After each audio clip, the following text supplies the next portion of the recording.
According to the German newspaper Bild this morning, the United States is preparing a massive strike against new Russian territories. Their sources say that the United States and NATO forces will see the biggest strikes happening in the coming weeks against Russia. This is the United States and NATO forces carrying out these attacks. So anytime you see the word Ukraine is carrying out attack, just scratch that out and put U.S. in its place from now on, and NATO forces. So while refusing to go into detail on this regarding planned operations, according to this Bild article, the official at NATO asserted that Ukrainian forces and U.S. forces, of course, led by U.S. forces, will focus their efforts on the regions of Zaporozhye and Lugansk. The U.S. will attack the land bridge to Crimea. The sources say that the United States sees this as a do-or-die moment for the war. Britain also getting in on this offensive. According to the UK's Defence Minister, Annabel Goldie, Britain will be sending depleted uranium shells to Ukraine. Wait, what the hell? So they're going to be used in their Challenger 2 tanks. These are armor-piercing weapons that cause cancer. Putin responded to the UK Defence Minister announcing these new shell deliveries. Listen to President Putin. Похоже, что Запад действительно решил воевать с Россией до последнего украинца уже не на словах, а на деле. Но хотел бы в этой связи отметить, что если все это будет происходить, то соответствующим образом Россия вынуждена будет реагировать, имея в виду, что коллективный Запад начинает применять уже оружие с ядерным компонентом. Yeah, so we will respond accordingly. So what? Nuclear war? The Yom Kippur War in 1973 was the last time Israel had to fight a war on more than one front. In the half a century gone by, all its wars and military operations involved one front.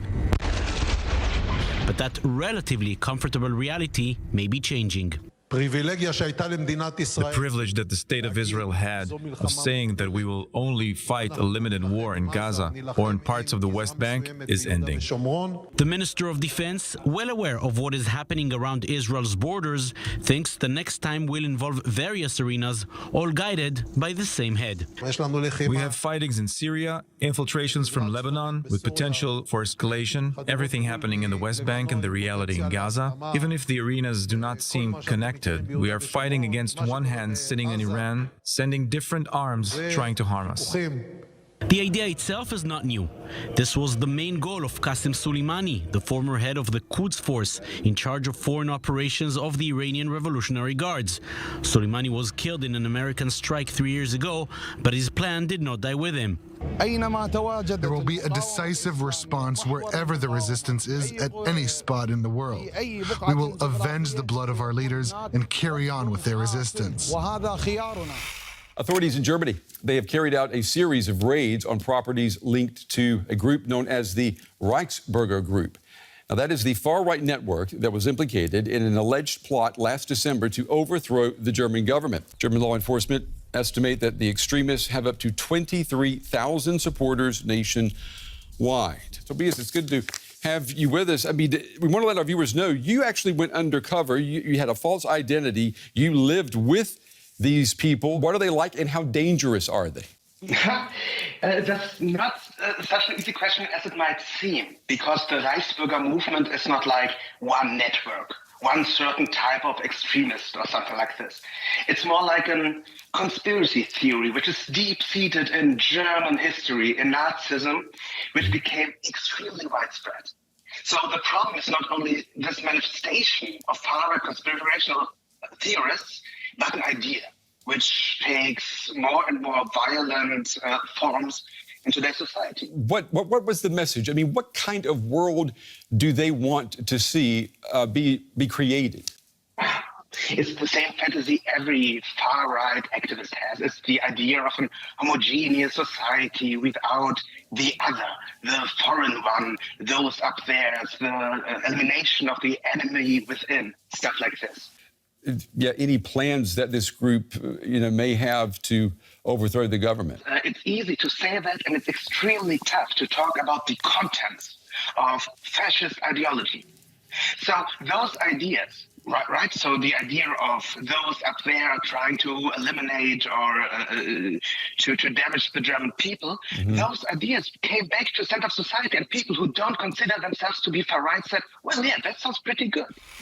Putin and Xi, they're going to build a massive new border infrastructure. So among the 14 agreements, a new border infrastructure which expands agricultural cooperation. They'll be improving the cooperation of exchanging energy, minerals, metals, chemicals. They signed these 14 total agreements, including nuclear energy, with a shared cooperation of building faster neutron reactors. Oil exports to China have exploded.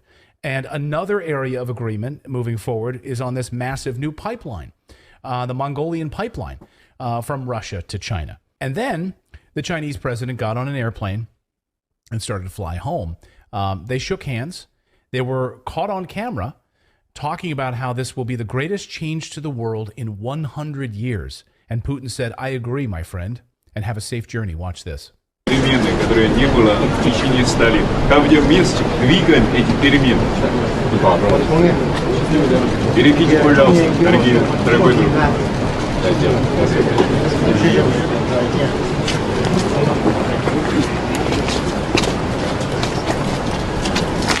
What relationships does the United States have in this way right now?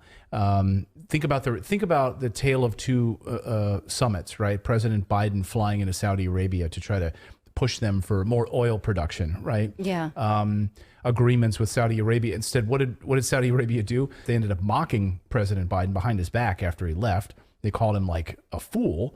And then they turned around and basically started moving more closely with China. Now, I've seen some comments online that Joe Biden made this possible because it could be interpreted that nothing brings people together like a common enemy. And as they continue to be, the butt of aggression from the United States, then of course they're motivated to make this work more than ever before.